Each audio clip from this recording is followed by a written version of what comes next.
I'm tired of cranking this jack. It ain't even touching the ground, but he's unhooked everything. He says, I'm gone.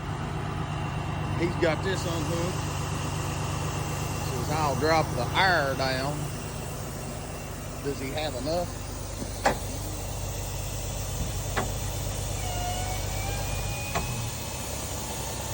Still ain't touching.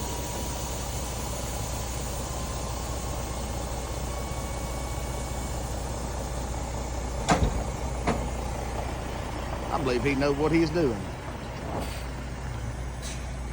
We're like a pirate here. We got one jack on the ground and one jack elevated. What do you think, guys? Should he have jacked them both down? What if it would have been loaded?